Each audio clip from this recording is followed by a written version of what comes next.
आमचे पालकांक थंय येवन रावचे पडटा तेंका आणि तेंका धरून धरून कसरत करून हो रोड क्रॉस करचो पडटा कसा MURचा हो तुम्ही ऑपरेट करा हय कनेक्ट करून दिता म्हणटा हो असा तो हो जुनो रोड आणि तुम्ही परत थंय भायर सरा म्हणटा ही पहिलीची वाट ही गारपा कडल्यान मेन वाट आसली हय शेती अख्खो मळो शेती करताले आमचे लोक गेली 2 वर्सां ह्या मळ्याची परिस्थिती बघा हे कोणाक लागून जाले आमकां लागून न्हू हे MURाक लागून जाल्ले आमकां सांगलें एके भाशेन आनी करता दुसरे भाशेन आमी एक्चुअली कितें सांगलेलें तर हांगाच्यान आमकां भुयारी मार्ग जावो अंडरपास व्हेहिकल म्हणून पण आयज ते भाशेन कांयच करिनाका आयज जर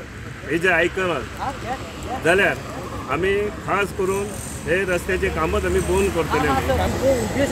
सर्वीस रोड करपाक जाय ते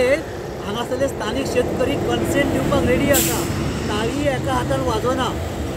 ते दिवपाक रेडी आसा परंतु आमचे डिपार्टमेंट कित्याक दिल्लेले आसा आणि PWD मंत्र्यान स्वता आपण एक दीस विजीट करून सुद्धा प्रॅक्टिकल जो फॅक्ट आसा तो चॅक केलो आणि त्याच्या उपरांत त्यांनी जो कन्सर्न कॉन्ट्रॅक्टर आसा ताका डायरेक्टिव्स दिल्ले आहात की ते बाकीचे जे आमचे समस्या सोडोवपा खातीर जो काम आसा तो करून दिवचो आणि निश्चितपणान आमी जसं आता सांगला सगळ्यांनी तसं आमी एक रावान ते काम करून घेतलोच पण हायवे मुळे जे आमकां नुकसान जाता ग्रामस्थांक शेती एकी कडेन आमची घरां एकी कडेन वचपा येवपाक आमकां रस्तो ना आणि सगळीकडे त्याच्यामुळे आमकां दोन्ही बाजूंचो आमकां बगल रस्तो आसा सर्वीस रोड लवकर पाहिजे खातीर आमी सगळ्या गांवकारांच्या वतीन सांगूंक सोदता